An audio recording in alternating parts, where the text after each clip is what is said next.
बिस्मिल्लाहिर्रहमानिर्रहीम अस्सलाम वालेकुम नाज़रीन अमी दिसरिया programme voice it with KTN news आऊं हाँ लैला निसार नाज़रीन ही समूरो हफ़्तो समूरी आवाम जे लाइ तमामु घणो तकलीफ़देह ऐं परेशान कुन रहियो आहे। हिन ई हफ़्ते में पेट्रोल जो अघु बि डबल खां डबल थी वियो आहे। हिकु त उहो बि आवाम जे मथां किरियो ऐं गॾोगॾु तमामु अफ़सोसनाक वाक़ियो पेश आयो आहे। KPO कराची पुलिस ऑफिस ते जेको गुज़िरियल ॾींहुं जुमे जे ॾिहाड़े ते हमलो थियो तमामु कंडेमेबल वाक़ियो आहे। उनजी असीं बि मज़ामत कयूं था पर जेकॾहिं ॻाल्हि कयूं त ॿिए पासे असीं ॾिसूं हिकु तरफ़ इहो वाक़ियो KPO ते अटैक जो जंहिंजे नतीजे में 4 ॼणा शहीद थिया 19 ॼणा ज़ख़्मी थिया ऐं ॿिए पासे ॾिसूं स्पोर्ट्स जी जेकॾहिं ॻाल्हि कयूं त PSL बि हले पियो। सो अॼु पंहिंजो असीं इहो त कोन ॻाल्हाईंदासीं त कहिड़े क्रिकेटर जी कहिड़ी परफॉर्मेंस रही पर रांदियूं जॾहिं थियनि थियूं कंहिं मुल्क में त उहे मईशत खे रांदियूं कीअं मज़बूत कनि थियूं छा किरदारु रहे थो ऐं हिन समूरी सिचुएशन ते बि असीं नज़र विझंदासीं त हिकु तरफ़ PSL थी हले पाकिस्तान सुपर लीग ऐं ॿिए तरफ़ ॾिसूं त अहिड़ो अचानक सां वाक़ियो पेश अची वञे थो कराची पुलिस ऑफिस ते हिकु पुलिस ऑफिस हुजे थी जेका वॾे खां वॾी शहर जो असीं जेके चऊं था त हब दिलि जंहिंखे चऊं था उते वञी उहो हमलो थिए थो ऐं ॾाढो कियोस मची वञे थो। त इन सूरत में असां सां जेके महिमान गॾु आहिनि उन्हनि खां पुछंदासीं त छा माज़ी में उन्हनि अहिड़ियूं स्टोरीज़ कवर कयूं आहिनि छो त उहे सहाफ़ी आहिनि त ज़ाहिर आहे उन्हनि खां सवाल बि अहिड़ी नौयत जा असीं कंदासीं ऐं पोइ प्रोग्राम जे दौरान असांखे ॾाढी हिकु प्यारी महिमान में जॉइन कयो आहे। उन्हनि खां बि असां उन्हनि जो सफ़र पुछंदासीं त छा उन्हनि जी कहाणी आहे ऐं कहिड़ियूं ॾुखियायूं उन्हनि खे उन्हनि जे सफ़र में जेको आहे उन्हनि खे मुंहुं ॾियणो पियो। सो शुरू कयूं था त रांदियूं जेके आहिनि उहे असांजी मईशत खे मज़बूत कीअं कनि थियूं। पंहिंजे महिमान जो तारुफ़ तव्हां सां कराईंदी हलां थी। मूंखे स्टूडियोज़ में जॉइन कयो आहे ॿिनि ज़बरदस्त सीनियर जर्नलिस्ट मुजाहिद सोलंकी साहब जेके सीनियर जर्नलिस्ट आहिनि कवर कंदा रहनि था। सर तव्हांजी वॾी महिरबानी मुजाहिद साहब त तव्हां प्रोग्राम में आयो टाइम कढियो मुसलसिल कंदा बि रहो था PSL खे तव्हां कवर कयो पिया ऐं अॼु असांखे बि तव्हां टाइम ॾेई छॾियो ऐं ॿिए तरफ़ तव्हांखे वेठे नज़र ईंदा सुलेमान ख़ान साहब जेके सीनियर जर्नलिस्ट आहिनि उहे बि तव्हांखे PSL जे समूरे प्रोग्राम्स में ट्रांसमिशंस में नज़र ईंदा हूंदा। सुलेमान साहब आपका भी बहुत शुक्रिया कि आपने फिर से हमारी स्क्रीन को ज्वाइन कर लिया। वैसे भी आप जो है मुसलसिल हम देख रहे थे कि आप PSL पे बड़े मज़ेदार किस्म की तज्ज़िये दे रहे थे तो बहुत शुक्रिया आपका। टे तरफ़ है न द ब्यूटिफुल गेस्ट नाज़रीन इरम बलोच असांखे जॉइन करे चुकियूं आहिनि उहे विमेन स्पोर्ट्स अकेडमी रन कनि थियूं ऐं उन सां गॾोगॾु हू हॉकी प्लेयर बि आहिनि। सो इरम तव्हांजी वॾी महिरबानी असांजी पूरी ख़्वाहिश हुई त तव्हां असांखे स्टूडियो में जॉइन कयो हा पर थोरी मिसकम्युनिकेशन जे करे ऐं तव्हां इतफ़ाक़ सां कराची बि आयल हुया। सो बहरहाल तव्हांजी महिरबानी त तव्हां जेको आहे टाइम कढियो ऐं तव्हां सभिनी महिमाननि जी इजाज़त सां ऐं शुरूआति जेको आहे मुजाहिद साहब सां करणु चाहींदसि त हू हिन समूरी सूरत हाल खे मुजाहिद साहब तव्हां कीअं ॾिसो पिया छा माज़ी में तव्हांखे अहिड़ा वाक़िया ॾिसण जे लाइ मिलिया आहिनि।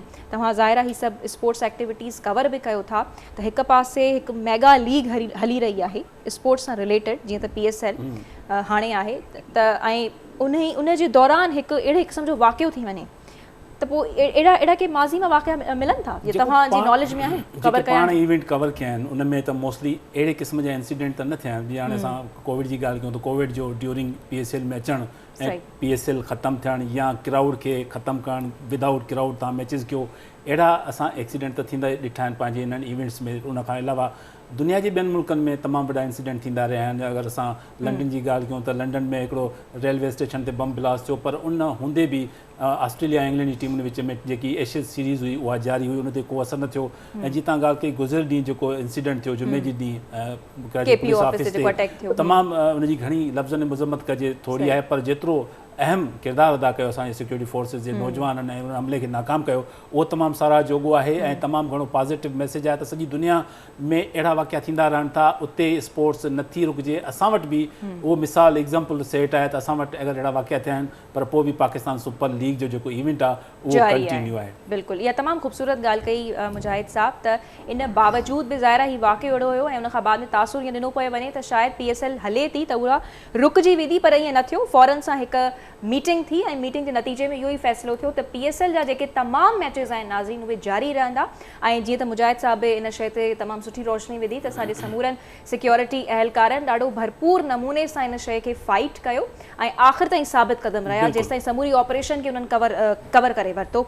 सुलेमान साहब आप एक तो इस वाक़े के बारे में और जो वही सवाल मैंने मुजाहिद साहब से पूछा आपको इस तरह के वाक़यात माजी से मिलते हैं कि क्या कभी ऐसा हुआ है कि एक बड़ी कोई मेगा लीग चल रही हो एक बड़ा खेल चल रहा हो कहीं से कोई ऐसी इंटरनेशनल टीम आई हो और उसके ही दौरान जो है कहीं पे एक ऐसा वाकया हो गया दहशतगर्दी का, तो क्या असर पड़ता है? कवरेज के दरमियान तो नहीं, लेकिन कवरेज से पहले तालीमी ज़माने में जब न्यूजीलैंड की टीम आई थी, ब्लास्ट हुआ था वो, फिर तो कुछ अर्से पहले जो श्रीलंका वाला जो इशूज़ हुआ था वो, तो ये वो फैक्टर है जिससे आपके मुल्क को बदनाम किया जाए ताकि लोगों का जो फोकस है वो हट जाए, क्योंकि हमारी बदकिस्मती रही है या खुशकिस्मती रही है, इसका इल्म तो अल्लाह को है कि हमारा जो पड़ोस है अफ़गानिस्तान को ले लें, इंडिया को ले लें, हम ऐसे खित्ते में हैं कि हम सर्वाइव करना चाहें भी तो हमें सर्वाइव करने नहीं दिया है।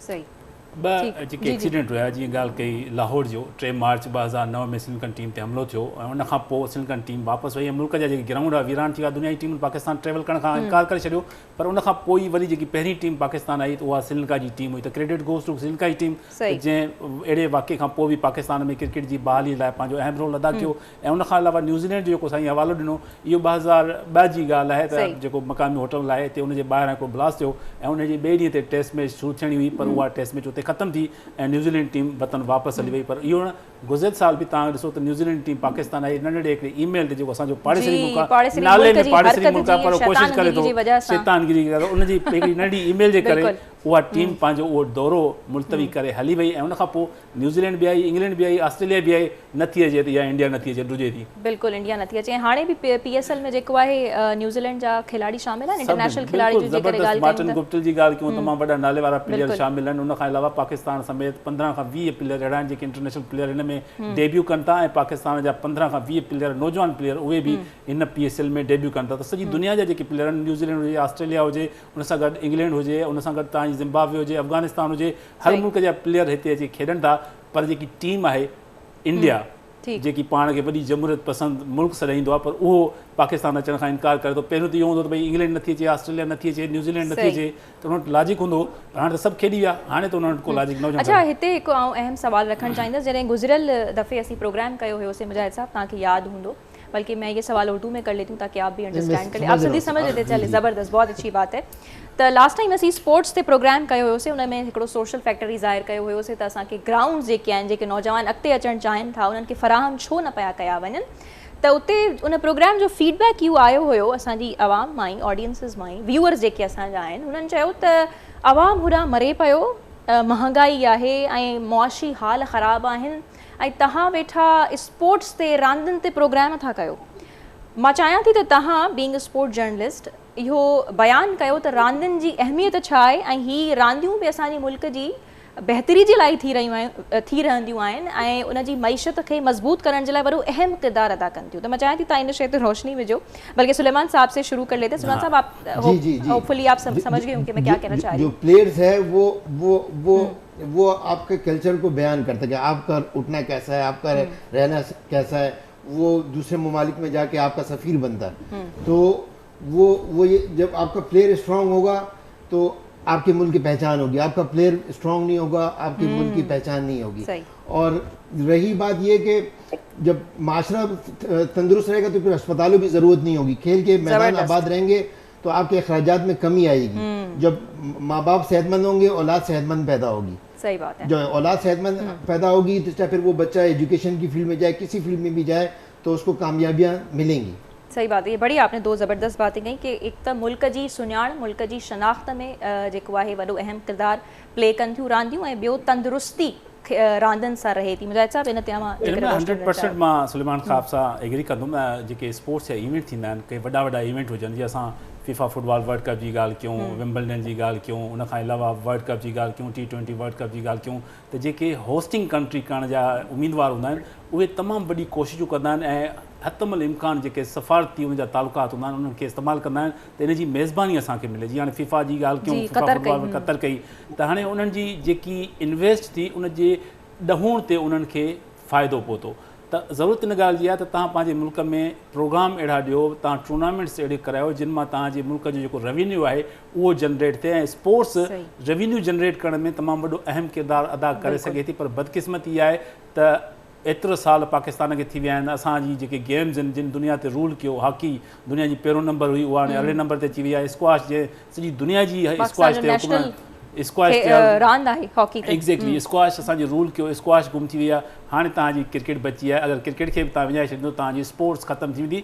ऐं ॿियो जीअं सलमान साहिबु चयो त तव्हांजे जेको नौजवान आहे जिन बि तव्हांखे इहो मैसेज ॾिनो त भई बुख मरूं था, नो डाउट हिन में को शक न आहे त इहे त गवर्नमेंट लेवल जा मामला आहिनि, पर पंहिंजी सिहत जे लाइ तव्हांखे पाण पंहिंजो ख़्यालु करिणो पवंदो ऐं एक्सरसाइज़ फिज़िकल फिटनेस अगरि तव्हां फिट हूंदो, मेंटली तौर ते फिज़िकली फिट हूंदो त तव्हां ज़िंदगी जे बिल्कुलु असांजी आवाम में सुस्ती बि तमामु घणी आहे। हू चवंदा आहिनि त बसि असीं कुर्सियुनि ते टेक लॻाए करे सिर्फ़ु वेठा हुजूं, टीवी हलंदी पए ऐं हुकुमराननि खे ॻाल्हाईंदा रहूं त हीउ छा थिए पियो, हू छा थिए पियो, पर हीअ शयूं तमामु वॾो किरदारु अदा कनि थियूं। हर को जेके असां शहरी आहियूं बट असांजी ज़िमेदारी अचे पई न त पंहिंजे मुल्क सां जेको आहे सचाई जो इज़हार कयूं ऐं उन सां मुहबत कयूं ऐं जेके जेके असांजी ज़िमेदारियूं ऐं फ़र्ज़ आहिनि उन्हनि खे पूरा कयूं। हीअ बि असां पंहिंजो फ़र्ज़ ई निभाए रहिया आहियूं। त असीं जीअं मूंखे फीडबैक आयो तव्हां वरी असीं ख़ैर हूअं बि डिसाइड कयो हुयोसीं त जेके असांजूं औरतूं आहिनि उहे ॾाढो परते रहनि थियूं स्पोर्ट्स खां। सो हाणे इहा ई जेकी पॉइंट आहे मां खणी वञा पई इरम ॾे।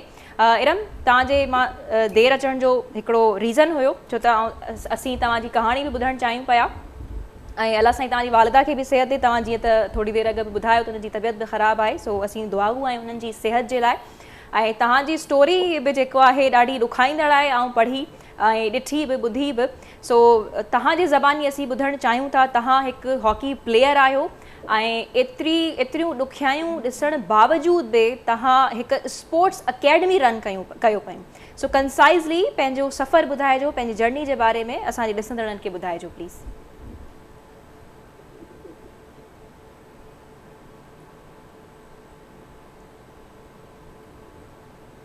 जी इरम जो आवाज़ अचे पियो? जी जी आवाज़ अचे पई? जी जी ॻाल्हायो इरम। जी जी जी जी हा।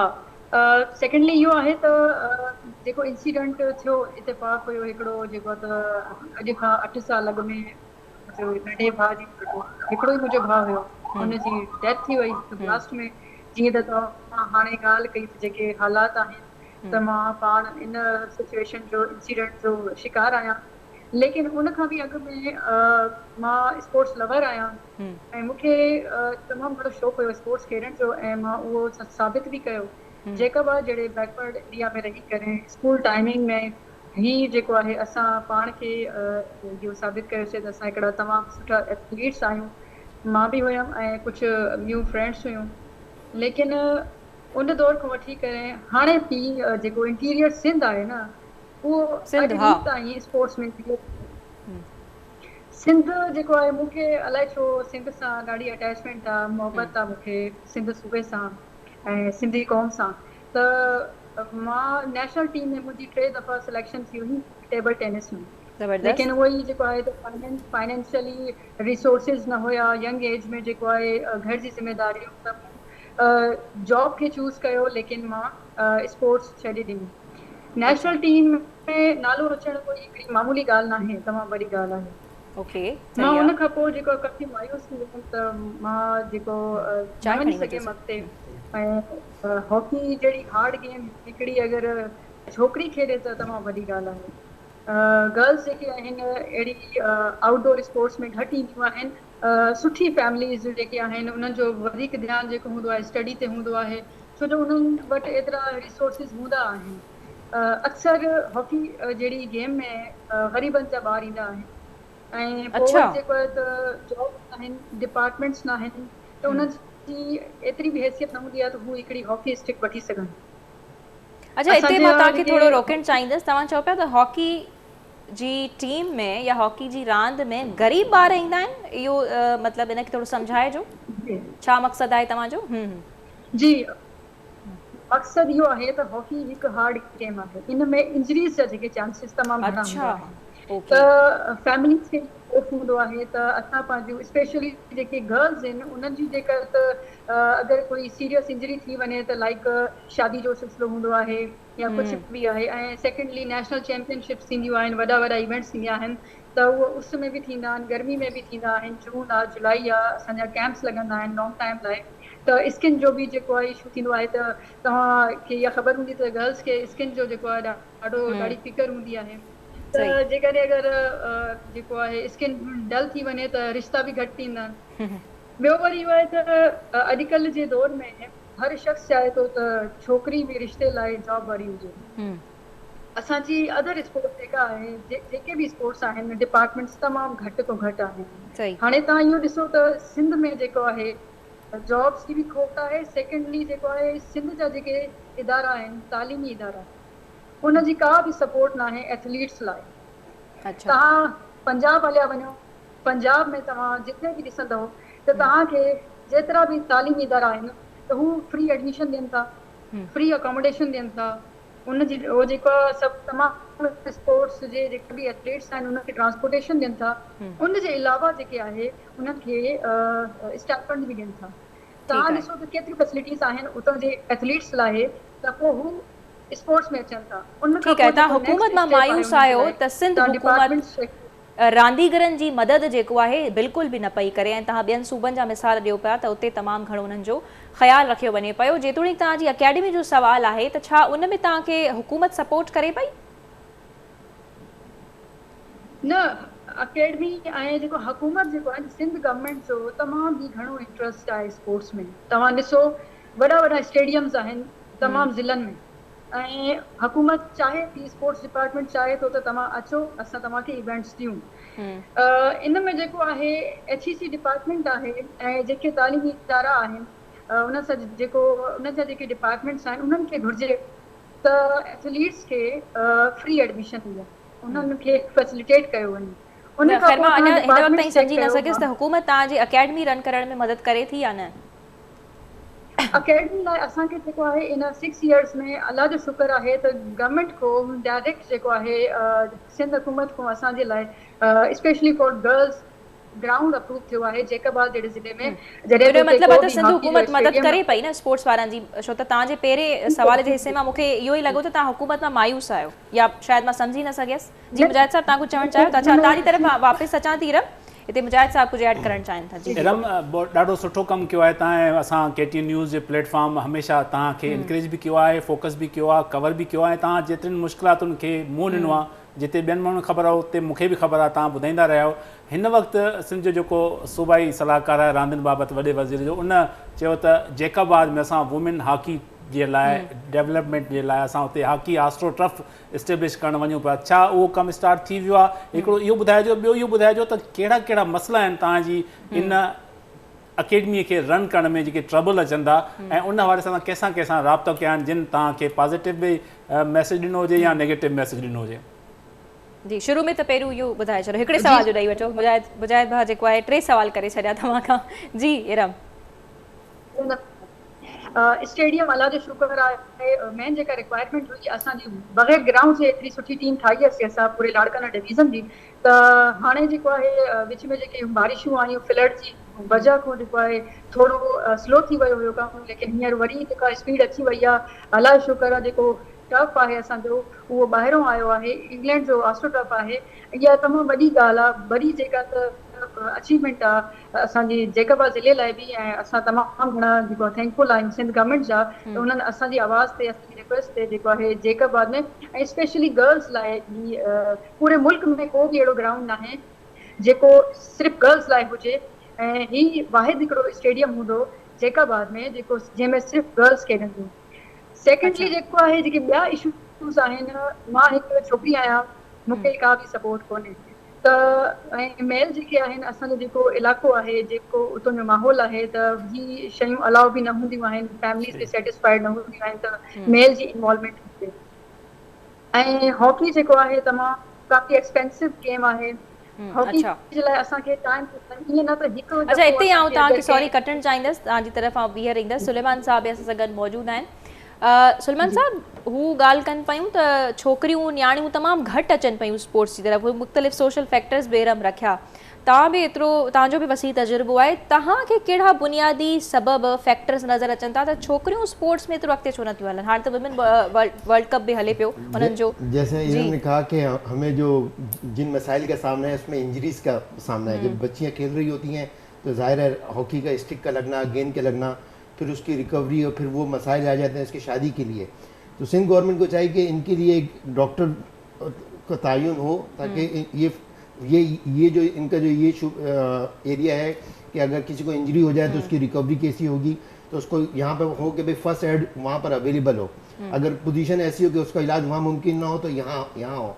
और ये बहुत बड़ी बात है कि जैकबाबाद शहर में ये मेहनत कर रही है, एकेडमी चला रही है। मेरी तो सिंध गवर्नमेंट से दरख्वास्त है ये जो स्टेडियम है ये भी इरम के नाम पर हो, ताकि इसको देख के और बच्चियां जो है मोटिवेट हो, और बच्चियों के अंदर भी टैलेंट है। स्पोर्ट्स सिर्फ मर्दों के लिए नहीं है, स्पोर्ट्स सबके लिए। स्पोर्ट्स में जेंडर की तकसीम नहीं है, जबरदस्त। हाँ। कोई किसी का भी नाम कोई, हर एक के अंदर अल्लाह ने सलाहियत रखी है। और एथलीट, हर आदमी का काम नहीं कि हर आदमी एथलीट बन जाए।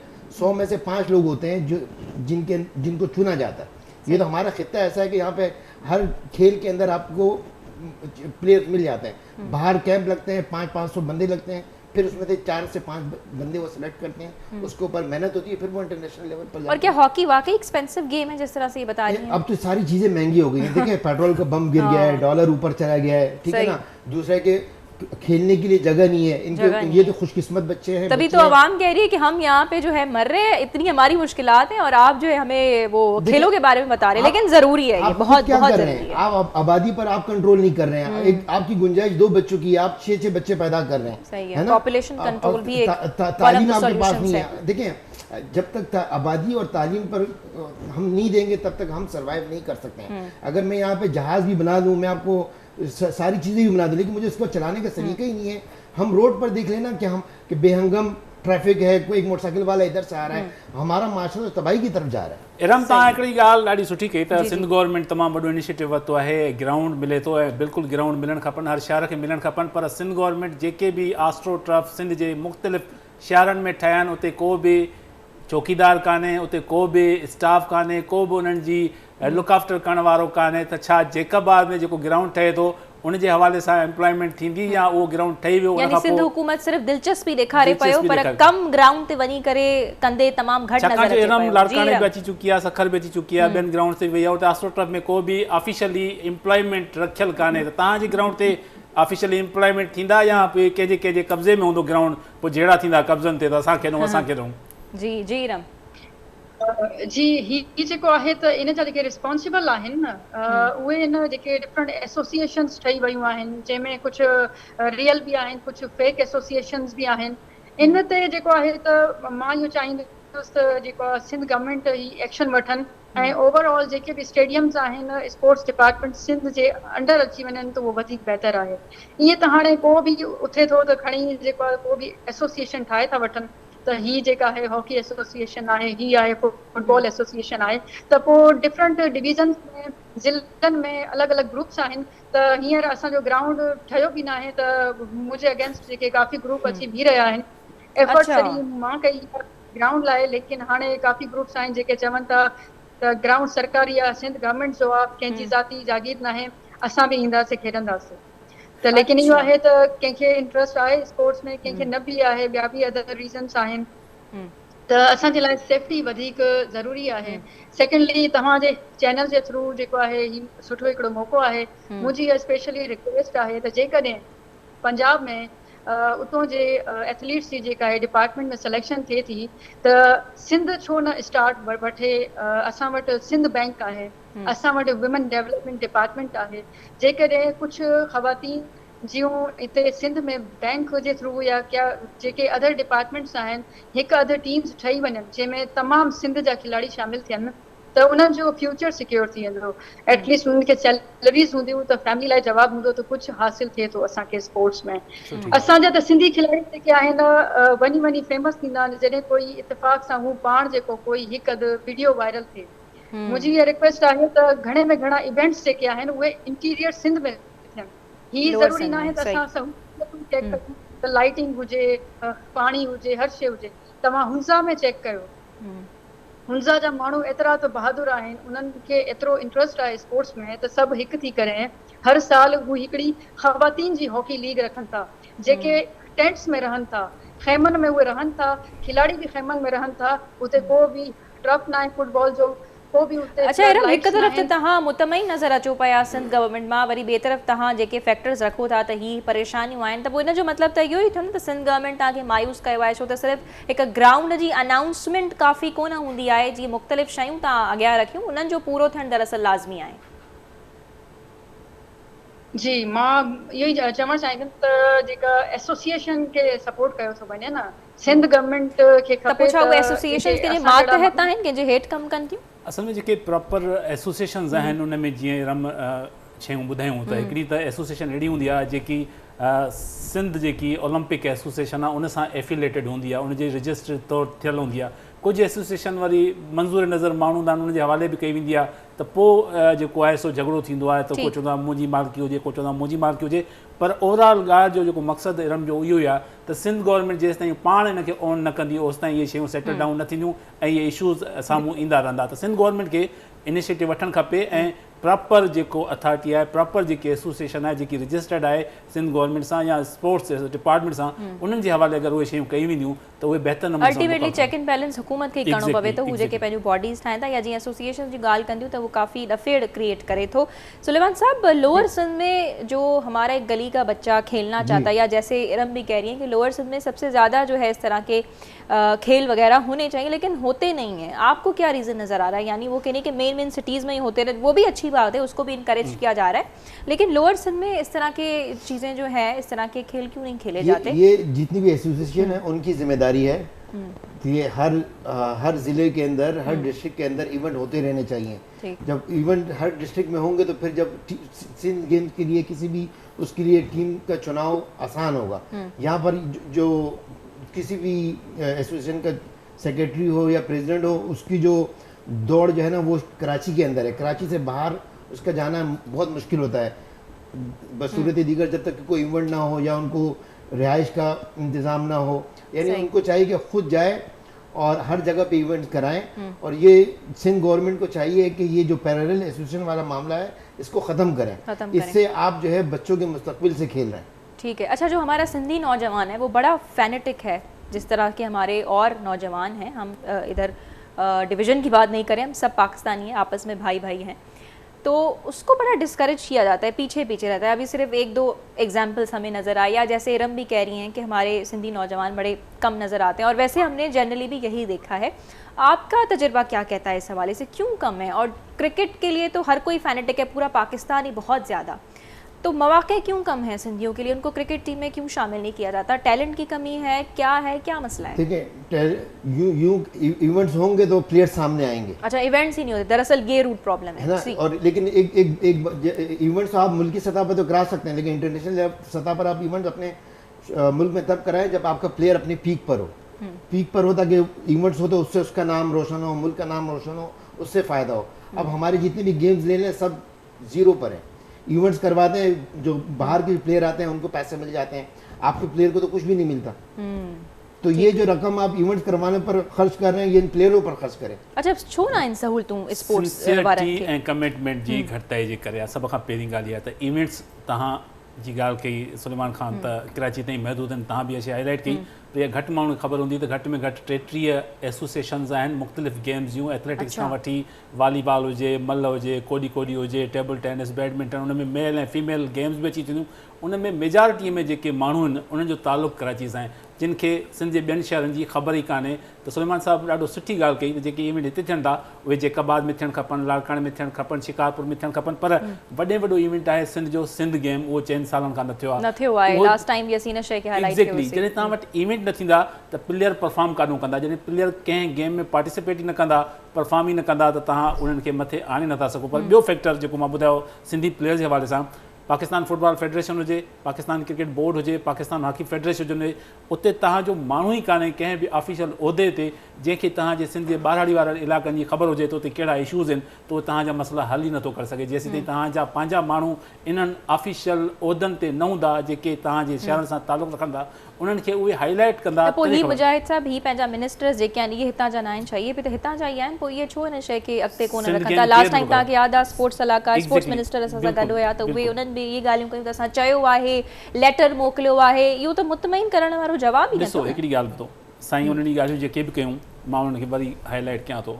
साईं चओ त असां हर डिस्ट्रिक्ट में डिस्ट्रिक्ट स्पोर्ट्स ऑफिसर लॻाए छॾियो आहे, पर मुंहिंजा सोर्सिस अॼु बि चवनि था त कंहिं बि माण्हू अॼु ताईं हिन वक़्त ताईं पंहिंजो कमु स्टार्ट न कयो आहे, उन्हनि खे ऑर्डर्स न मिलिया आहिनि, उन्हनि पंहिंजे उन पोस्ट जी शुरूआत ई न कई आहे, हिन केतिरो टाइम थी वियो आहे। ठीकु आहे, जॾहिं तव्हांजा डिस्ट्रिक्ट स्पोर्ट्स ऑफिसर अच्छा, हिन वक़्तु बि असां अरबाब लुत्फुल्ला साहब सां राब्ते करण जी कोशिशि कयूं था, पर हू चवनि था त 5 मिंट ॾियो 5 मिंट ॾियो, ऐं लास्ट टाइम उन्हनि इहा दावा कई त मां तव्हांखे मोकिलियां या पूरी रिसर्च करे अचां, पर प्लेटफॉर्म ते चैलेंज बि कयो असां सां को टॉपिक अहिड़ो आहे बि कोन जंहिंजे लाइ असांखे हफ़्तो अॻु में टाइम वठिणो पवे, या बल्कि हीअ त हिकिड़ो हाई टाइम आहे जंहिं वक़्तु PSL हले पई, वरी गॾोगॾु अहिड़ा वाक़िया पेश अचनि था, त उन टाइम ते असांजे मिनिस्टर्स खे साम्हूं अची करे क़ौम जी हिमत अफ़ज़ाई करणु खपे। हिम्मत अफ़ज़ाई कनि था न। पाकिस्तान हॉकी फेडरेशन में अब्दुल सत्तार हॉकी स्टेडियम खे 40 करोड़ रुपया ॾियनि था रेनोवेशन लाइ, पर जैकाबाद जे ग्राउंड लाइ पैसा कान्हनि के, लाड़काणे में माण्हू रखण लाइ पैसा कान्हनि के, जैकाबाद सां गॾु ॿिया जेके शहर आहिनि उते माण्हू रखण लाइ पैसा कान्हनि, पर तव्हां फेडरेशन्स खे पैसा ॾियो था जिन खे असांखे पैसो ॾियणु न खपे, पर क़ौमी रहंदा उनजे करे असां उनजी हेल्प कयूं था, पर ओवरऑल इहो फेडरेशन जो कमु आहे सभिनी मामलनि खे हलाए, पर सिंध गवर्नमेंट उन्हनि खे पैसो ॾिए थी,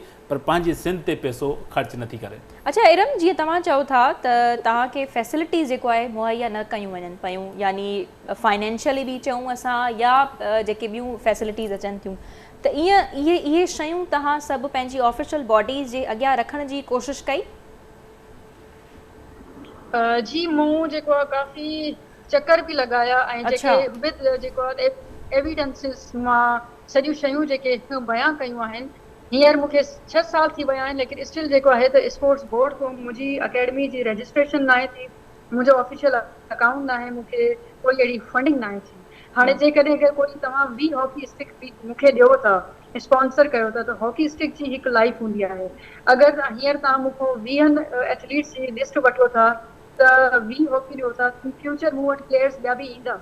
अॼु मूं वटि 20 आहिनि, सुभाणे मूं वटि 60, 70, 80 बि थी सघनि थियूं प्लेयर्स, त मां वधीक हॉकीस कंहिंखो मां घुरंदमि, त ही नंढा नंढा कुझु। अच्छा इहा रिपीट कजो, तव्हांजी अकेडमी जी तव्हां ॻाल्हि कई त उते केतिरियूं छोकिरियूं आहिनि जंहिंखे तव्हां उन अकेडमी में तालीम ॾियो पिया, इन हवाले सां ट्रेन कयो पिया, थोरो ॿुधाइजो। जी हींअर असां वटि जेके आहिनि 43 गर्ल्स आहिनि, त असां सां उहा ॻाल्हि रिपीट थींदी आहे बार बार, त हू जेको आहे 2018 में 2020 में 21 में तव्हांखे हेतिरियूं स्टिक्स मिलियूं, त तव्हां ॾिसो त हू यूज़ बि थींदियूं आहिनि। जेको ग्राउंड असांजो हुयो, रेत वारो ग्राउंड हुयो, उन में असांजी हॉकी स्टिक्स ऐं बॉल्स जेके आहिनि तमामु जल्दी डैमेज थींदा रहिया, ऐं कीपर जा इक्विपमेंट्स तमामु घणा महांगा आहिनि। कीपर जी किट जेका आहे हिन वक़्तु 4.5 लाख रुपए जी आहे, ऐं अॼु ॾींहं ताईं असां वटि ओरिजिनल किट कोन्हे कीपर जी। ठीकु आहे, अच्छा हाणे टाइम बि ख़तमु थिए पियो रम, हिकु ॾाढो अहम सवाल पुछणु चाहींदसि, जीअं ॿियूं नियाणियूं बि तव्हांजी तरफ़ अचनि, तव्हां मां इंस्पायर थी करे तव्हांजी अकेडमी में जेको आहे एडमिशन वठण जो या तव्हांजे अंडर ट्रेन थियण जो छा तरीक़ेकार आहे? नियाणियुनि जेके ॿुधनि थियूं, छोकिरियूं दिलचस्पी रखनि थियूं स्पोर्ट्स में, उन्हनि जे वालिदैन खे छा चवंदव, कीअं उन्हनि जी हिमत अफ़ज़ाई कंदव त हू तव्हांखे अची जॉइन बि कनि, ऐं या बल्कि स्पोर्ट्स बि जॉइन कनि, ऐं जॉइन करण का ख़राबु ॻाल्हि कोन आहे? जी असांजे स्पोर्ट्स में सभ खां वधीक असां हिकिड़ो सेफ माहौल ॾियूं था, सिक्योर बिल्डिंग में आहे।